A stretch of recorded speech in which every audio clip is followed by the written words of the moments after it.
Hello and welcome back to Let's Play Ultima 6, The False Prophet. Before we get started today, I need to give a bit of a shout out. Some of you had noticed and remarked that I was having some issues in previous videos with the audio and the video syncing up properly. They would seem to be synced up perfectly well in the beginning, but over the course of the video, with 30 to 50 minutes, they would get more and more out of sync. I went to the Ultima Dragons and asked if any of them might have some experience, have some suggestions on ways to fix my problem, and I got a lot of really good suggestions, and one of those suggestions worked really well. I needed to mention Hellgraph Dragon recommended that I switch to a lossless audio format, and after doing that, switching to using waves instead of MP3s fixed the problem completely. So, this is a learning process doing these videos, and I just wanted to give a shout out, give some credit where it's due, because it saved me a heck of a lot of hassle and having to do a lot of manual editing after the recording process, and it turns the recording into a much shorter, much easier process for me, and so it makes me able to do these videos a lot more frequently. So anyway, thanks a lot for all the help, everybody who gave their suggestions, and let's go ahead and get started. So in our last episode, we had successfully found the Rune of Justice and the Mantra of Justice. But perhaps a little bit more importantly, we found something else. Our swamp boots. And that's going to allow us to finally free that Shrine of Honor near the town of Trinsic that was guarded, or surrounded I should say, by swampland. We finally won't be poisoned on our attempt to do that. So on the way down there, we're going to pass by the Ampeth Abbey area, and I realized there were a few people we didn't get a chance to meet in our last episode. So let's go ahead and talk to them now. Here might be one of them. You see a young woman who stares into the distance. Hello? Is someone there? Now, if you remember, we talked with someone named Farron who said he had a blind sister named Stephanie. Perhaps that's who this is. What's your name? Stephanie, but you can call me Steph. Ah, see, we were right. Steph. That's better. And what's your job, Steph? We have no jobs here as such, but I can heal, cure, and resurrect. Excellent. If we have need of a healer, we can go back to Stephanie. She's one of the many healers who populate Britannia. Let's see if she has anything to say maybe about her brother. I don't think I'm the one to ask that of. Oh, okay. So she really doesn't have anything else to say. Good afternoon, my friends. Take care. Her long lashes flitter a moment. Alright, let's continue. We'll go ahead and continue west along this little road here. We never did this on our last pass through. Looks like we skipped entirely over this. Here's somebody's house who owns a loot. Cross over this little bridge.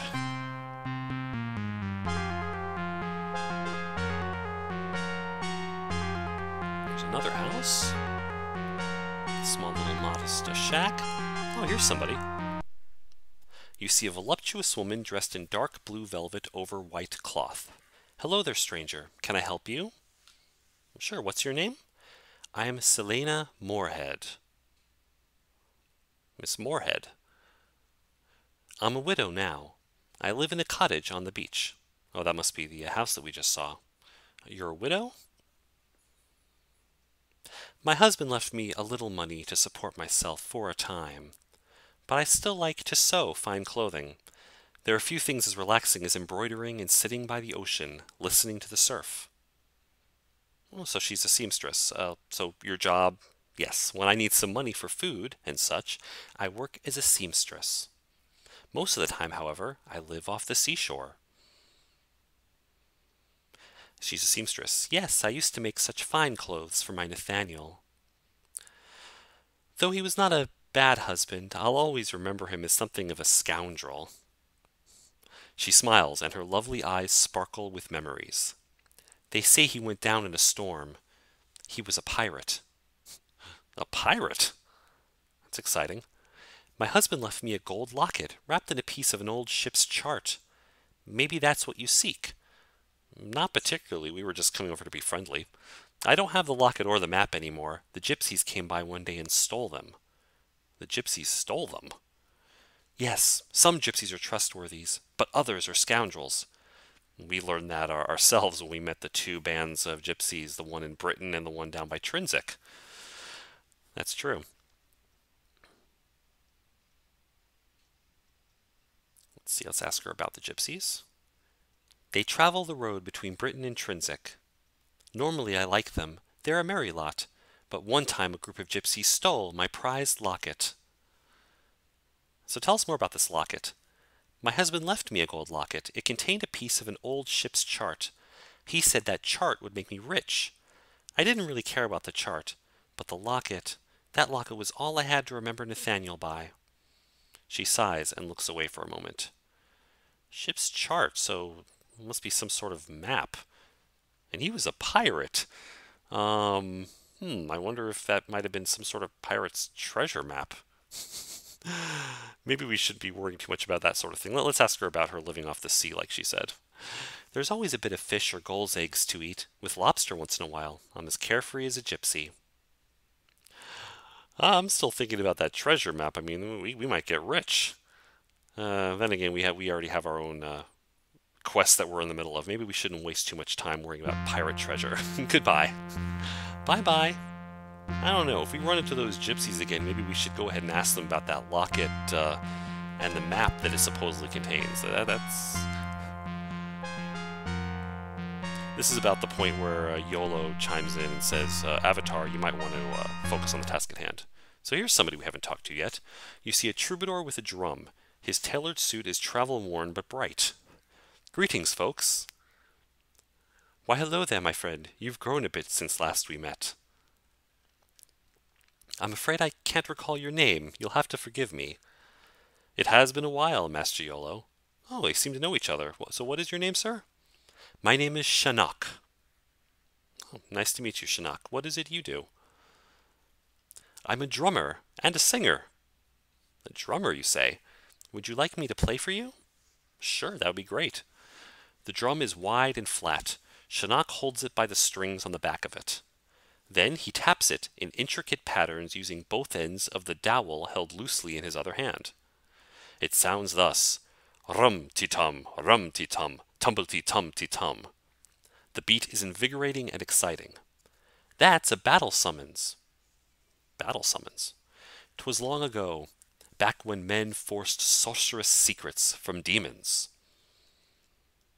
Back when women wove moonbeams into cloth of indescribably fine texture, long ago Lord Fenian devised a language of raps and knocks on the great drums used by his armies. Each drum was made of the entire skin of a bull, stretched taut by a dozen cords. It's true. I read that in a book I found at the Lyceum. Oh, a book, you say? I also read a number of maritime histories. They record the facts behind many songs of different ships. So he was a singer, so tell us some of these ship songs. The sea is not always a gentle, generous friend. Storms have brought down many a haughty vessel, the evil empire, the Dutchman, the virtuous. Have you ever heard of the virtuous? No, I can't say we have. Shinnok sings softly for you. A southerner from Serpent's Hold once slew a pirate crew of 8. Young Keegan was this warrior bold, and thus he claimed the bitter Kate. He broke a bottle cross her bow, and Virtuous became her name. For many years she served him well, good Captain Keegan rose to fame. The Barston Bay came north to fight, the Jolly Roger on her mast. To cold Loch Lake she sailed that night, to sink Keegan's ship with cannon blast. Ah, the old bitter Kate, she's mended her ways, and as the Virtuous ended her days, Captain Keegan he sleeps the endless sleep, while on Loch Lake shore the Virtuous lays. So tell us about the Dutchman. I don't know where she rests. Ask other bards. There's probably great treasure on her, and on the Virtuous too. And what about the Empire? Ah, the same thing. He doesn't know where that rests. And if we ask about the Virtuous, he just sings the same song again. So here's another ship that supposedly had treasure. We're finding out a lot about sunken treasures, lost fortunes. It's enough to make an Avatar maybe get a little greedy. Goodbye, Shinnok. Take care. Either way, let's go ahead and get on with our quest and stop having dreamy-eyed visions of golden doubloons. Anyway, as always, if you have you can go ahead and Google Ultima 6 map and you can follow along with us. We're heading south of Empeth Abbey. There's Yolo's hut's the sign for his hut. We're following that road south to the west of the deep forest, to the south of you. Now, now that we have these swamp boots, I'd really like to free the Shrine of Honor today, but before we do that, there's one place I want to go. So bear with me a second here. We're looking for for where this road crosses the river. Oh, Shamano hears something to the south, and the ground is shaking. There might be another Cyclops. But we found the river, so I think we can avoid that fight. We'll go ahead and move here. Ah, there's some swampland. We're not worried about that anymore. We're not with our swamp boots. And according to the map that I looked at, that if I'm looking at the map, we can head to the east here. And we were told that an enchanter lives out in the woods here, to the southeast of you and to the north of Britain. So looking at our map, there's this mountain range here, and we can go ahead and follow it. And it should take us to some open area in the middle of the forest. Now, we don't want to go this way. We want to go around the mountains. Unfortunately, it's getting a little dark, and it's going to make it kind of hard to see where we're going. Let's go ahead and move until there's enough room here. We'll go ahead and rest. And we'll go ahead and have Attentive stand guard this time. Ah. Notice that Sherry has no food. Everybody else had food, but it looks like we finally ran out of food. That's a little bit of a problem for us. Now, it's not as much of a problem as in previous games. All it means is that if a character doesn't have food when we rest out in the wilderness, they don't get to eat, or rather, they don't get to heal. It doesn't actually hurt them. They don't starve to death or anything weird like that. Not like previous Ultima games where running out of food actually, was deadly. Unfortunately, it means that we can't heal while we're resting out in the wilderness. We need to rest in an inn to heal. But meanwhile, our sleep got interrupted. Something is approaching us, and we need to find out what that is. So let's go ahead and light the campfire so we can see better. Look around. Ah, a wolf. Let's go ahead and begin combat here. We're being attacked by a wolf. Ah, we're being attacked by an entire pack of wolves. I guess they don't fight by themselves. Oh, there's one down there. It's very hard to see where they might be coming from. I think that was all of them. Let's go ahead and search the bodies. I don't expect to find anything on a wolf's corpse. Oh, something else is attacking us. Yep, more wolves are down there. Wolves aren't particularly strong, but they do come and harry you. And they keep us from sleeping. Very rude. Alright, that looks like all of them. Oh, there's not enough room to rest. I'll go ahead and douse the fire, and we should be fine. We'll rest for about 5 more hours. That should be enough to get the sun to pass. And as you can see, yeah, now nobody has food. We've completely run out. There are no negative repercussions for running out of food, but like I said, unfortunately, we're not going to be able to heal. Normally, when you're resting at night, the night passes, and a lot of times your party will then heal any wounds they have. They'll regain hit points back up to their maximum. Or, depending on how far down they are, they'll regain a portion of their hit points. Unfortunately, not having any food, that means we don't get to do that. Alright, somewhere up here, if you bear with me just a moment, we're going to try to find that enchanter's house.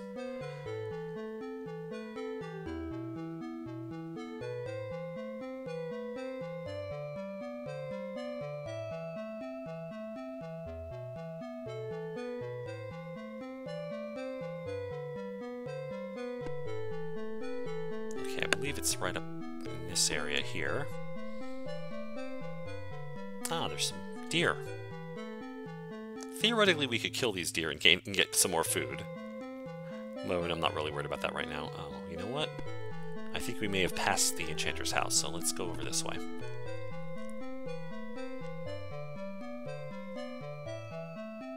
The way's blocked there.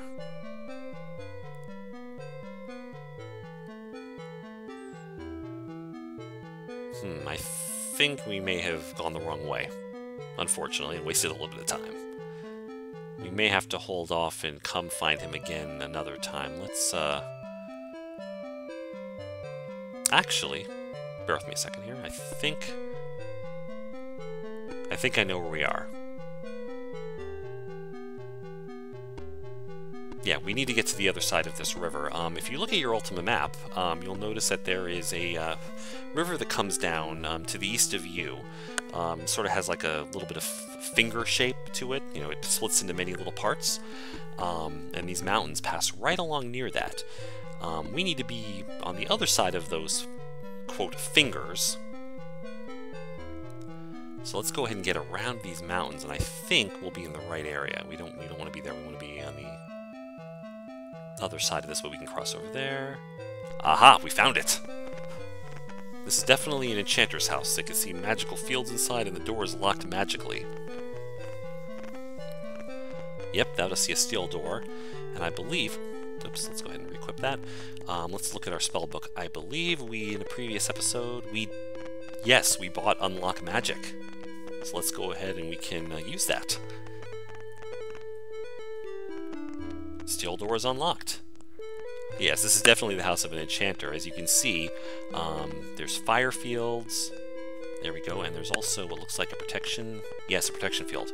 Now, the fire fields will do damage to you if you step through them, and protection fields just block your way. So we need to have a spell called Dispel Field, and we don't have that. Unfortunately, we don't have that spell yet. We have not met a mage who's willing to sell us that spell, so... Unfortunately, we're going to have to hold off on meeting this enchanter. At least we know where he lives. We'll be able to find our way back here pretty easily next time, but... Yeah, for now, we can't do anything. We're kind of stuck. See you next time, enchanter. Alright, let's go ahead and continue with our quest to go ahead and free that Shrine of Honor. If you remember, we still have the Orb of the Moons, and we've been to the town of Trinsic, so we can go ahead and put our orb 2 spaces to the south of the Avatar, and that'll take us to the Moon Gate Circle just outside of Trinsic. Here we are. Now, if you remember from previously, we're just south of the town. The town's up this way on the road. And we'll go ahead and follow the road around. And if you remember, following the road around took us south, then the road curved around to the west, and eventually ran into that swampland. And that was where we had to stop, because swampland is poisonous, and we couldn't really be expected to fight gargoyles, you know, a pitched battle, while fighting off the effects of poison. But now we have swamp boots, so we fear no poison. Okay, that was not supposed to happen. Hang on a second, we're also getting attacked, so let's deal with these insects. Insects are a frustrating enemy in Ultima. They are hard to hit sometimes, although that was lucky. They don't do a lot of damage, but they are a little bit of a hindrance. Sherry got poisoned. Oh, that's right. Remember, she wasn't strong enough to equip both the helmet and the boots at the same time, so we forgot to equip them. That's a lesson to learn. Before you go into combat, make sure your party is properly equipped, or it's going to go badly for you. Let's go ahead and cast a spell magic on Sherry, and that didn't work. Why did that not work? Let's try that again. Oh, it would help if I was casting the correct spell. I was casting Detect Magic. Dispel Magic. There we go, and Sherry's cured. And now that she's wearing swamp boots, our party is ready. We fear no swamps. Come at us, swamps. Give us your worst. Shamano says, I hear something to the west. Alright, this is going to be it. Ah, the gargoyles are getting wounded. It looks like they're already engaged in combat with someone. And they must have been fighting gremlins. Ah, but here they come. So, let us begin the combat. We're going to go ahead and start off fighting the winged gargoyle, and that's why. These winged gargoyles have magic, and they have some pretty devastating spells, like this mass area attack, although I think his own attack killed him. But we'll go ahead and take that. Let's go ahead and start killing these wingless gargoyles. The wingless gargoyles are very strong. In comparison to the winged ones, they're very strong melee fighters. Your winged gargoyles, on the other hand, are incredibly potent magic users, and there's another one coming up, so I'm going to want to focus on him for a minute. Let's see if I can finish off this wingless first. No, let's go ahead and just focus my attention on this winged gargoyle.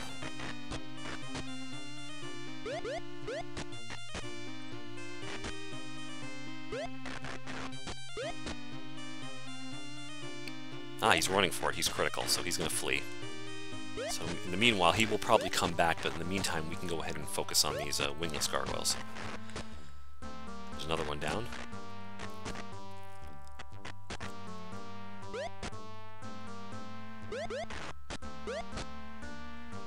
And that one was killed. Fantastic.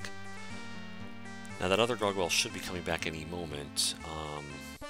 We'll go ahead and break off combat for now, and we'll search the bodies while we wait. Searching here, you find a throwing axe, a throwing axe, a throwing axe, a throwing axe, a whole lot of throwing axes, and a leather helm.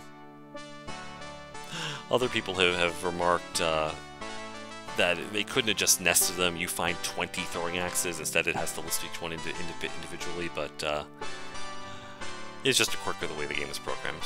Let's see, a club and a leather helm and leather armor, a halberd and a leather helm. Halberds are one of my favorite weapons from the Ultima games. Let's move this helmet out of the way here. Okay, move it to the west. Okay.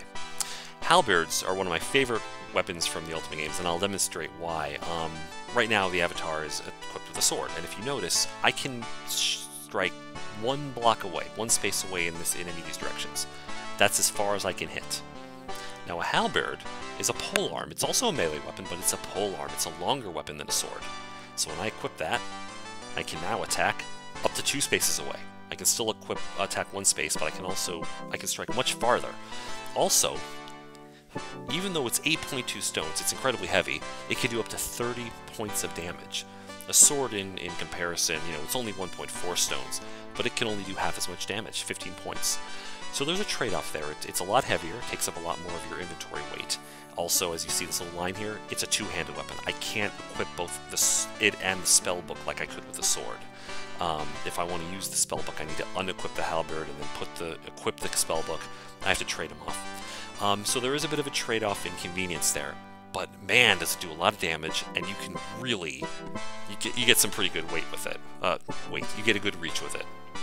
I'm going to have Dupre go ahead and grab all these weapons. Oh, too heavy. Okay, let's go ahead and, let's move the skull to Shamano. And then Dupre can grab some more of these weapons. Because we can go ahead and sell these off at some of the blacksmiths, and oh, it's still too heavy. Shamano, you're up. Perfect, he still has a lot of room to carry stuff. Oh wait, we don't want the body. Drop that. Yeah, Shamano still has quite a bit of encumbrance left. Yeah, we already searched that. Well, that other winged gargoyle never came back, so let's just go ahead and free the shrine. Let's complete this part of our quest. So this is the Shrine of Honor, so we have the Rune of Honor right here. There's the Rune of Honor, we'll go ahead and use it. And if you remember, the mantra was Sum. Success! The shrine is now freed, and we got another moonstone. Put that in our quest bag, and we'll talk to the shrine. You see the altar of honor. As you kneel before the altar, a mystical voice sounds in your head. Thy deeds serve as an example to all. Do you wish to meditate at this altar? We're gonna not do that actually right now. And the reason for that is, all of the altars, all of the shrines of virtue, of course they're dedicated to individual virtue. I should say each of the virtues are based on one principle or a combination. Now your altars to compassion, valor, and honesty, they're directly from love, courage and honesty. They'll affect one stat each. Compassion affects dexterity, honesty, intelligence, valor, strength. Other altars, like say honor is a combination of love and truth. It's going to give you dexterity and intelligence.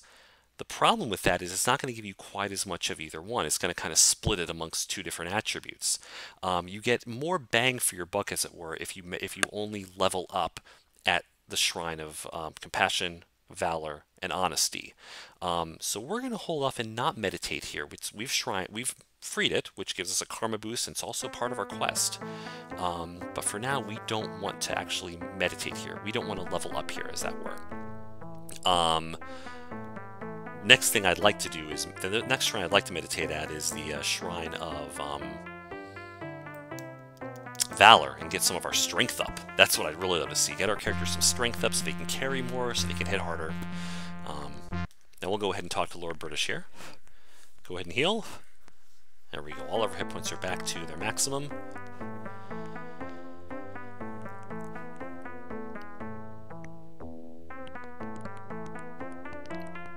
And while we're here in the town of Britain,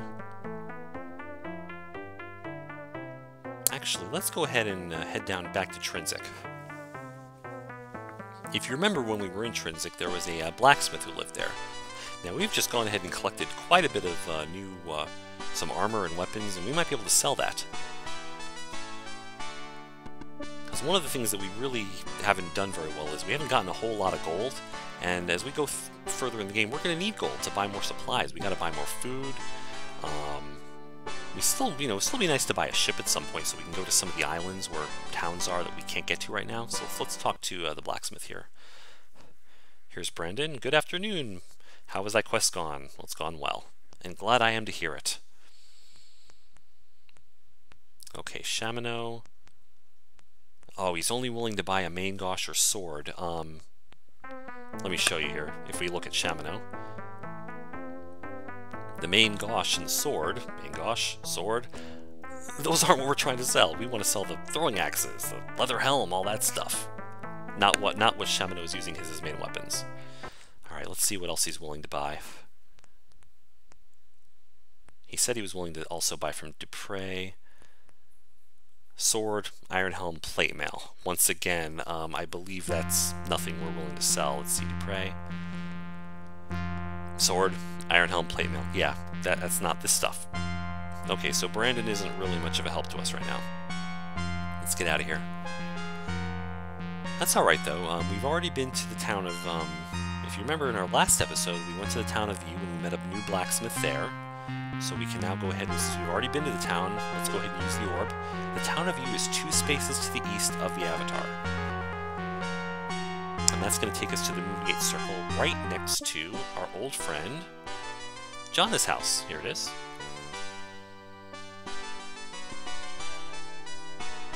Alright, if you remember, Utomo, I believe was the name of the blacksmith. He's down here at the south end of town. Here we go. Ombogo Sano. Ah, and he's willing to buy from everybody. Here we go. We can sell some of that stuff. We'll get 5 gold for the club. 6 gold for throwing axes. We'll go ahead and sell. We have a lot of those. Let's sell them all off. Leather armor, we can get 17. Leather helm, we can get 3. We had a few of those. And no, we don't want to sell our swamp boots. Okay. Attentive only has a swamp boot, so we don't want to sell that. Shamino, if you remember, had a bunch of throwing axes. Let's sell all those.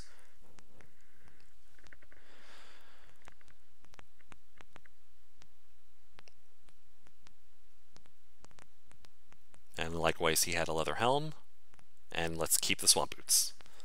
Let's see, YOLO didn't have anything new.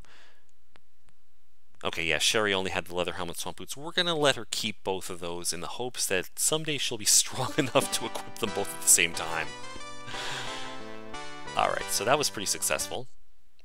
Now we're going to go ahead and gather all that gold we gained into one pile. And that gets handed to the Avatar, so let's go ahead and give that to Dupre. Alright, so we got 364 gold coins. That's pretty good. Now we still have these leather boots to sell, the bow, sling, and some crossbows and the shield. Now there is still one more blacksmith that we know that might be willing to buy some of that stuff. Let's go ahead and bear with me just a second here. Go ahead and use the orb one more time. Now the town of Britain is 2 spaces north of the Avatar, so we'll go ahead to the moon gate just outside of town. And this is just to the east of the town. And we'll see if we can go ahead and get to the blacksmith shop before the sun sets. I noticed that it was starting to go down. As you can see, yeah, it's almost at the horizon.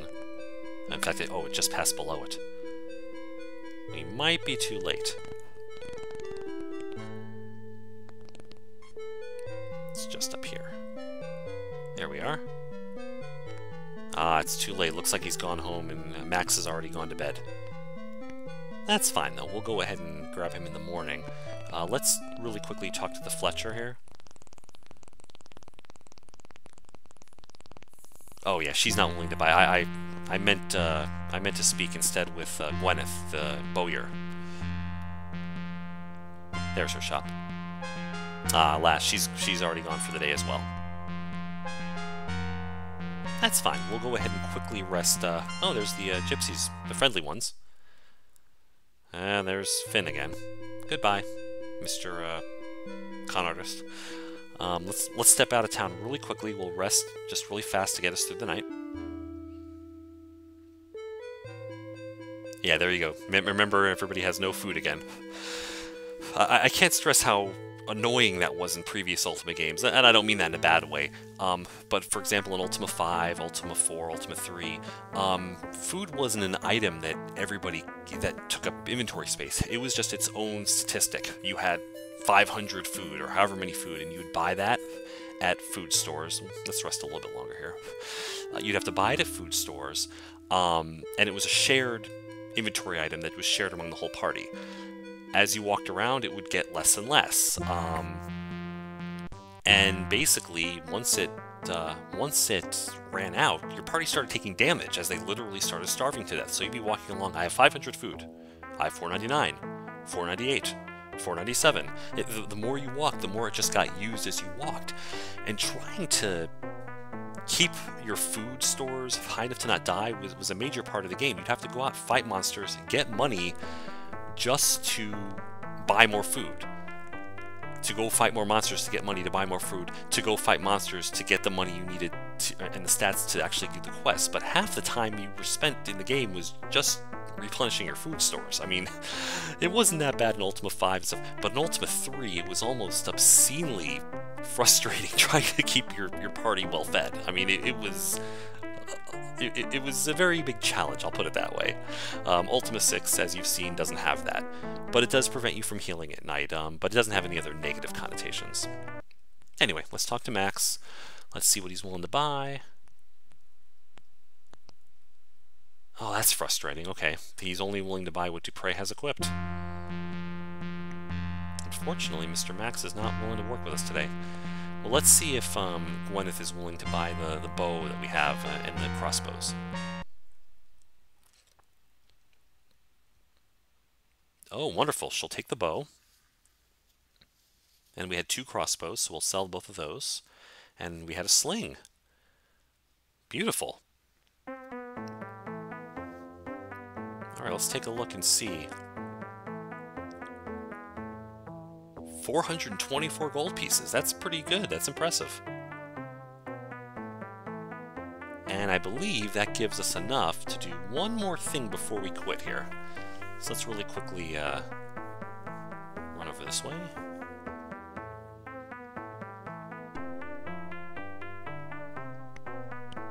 If you'll remember, this is where the shipwright lives, Artie. And we will go speak with him really quickly. Because I think it's about time for us to get a ship. Let's see. Let's see how much it costs. Oh good, it's only 300 gold, and we have more than enough money to buy that. Now Attentive doesn't have the money, so we need to have Dupre buy it. Yes. After accepting the gold, Artie smiles and hands Dupre the deed. Artie seems pleased. Artie waves as you leave, then returns to what he was doing. Perfect. So let's take a look here. There's the deed right there. We're going to go ahead and move it back to the Avatar. And Avatar is going to go ahead and put that in the quest bag so we don't lose it. There we go. So if we move over to the docks here, we should see some ships docked. Let's see if this is our ship here. A deed is required. That's not our ship. That's our ship. And a sea shanty plays. Hooray! Now that we have a ship, we can set sail to distant places like the town of Gelam and the town of Moonglow and New Magencia that all exist on islands. That's pretty fantastic. So I think in our next episode we'll start heading our way down to the town of Gelam, and maybe we can go ahead and actually free the Shrine of Valor. Start getting that strength attribute up, and also get one more quest under our belt towards freeing the defeating that gargoyle invasion. Again, I'd like to thank everyone for their patience as I've been working through some of these video sync issues. And I will see all of you folks next time.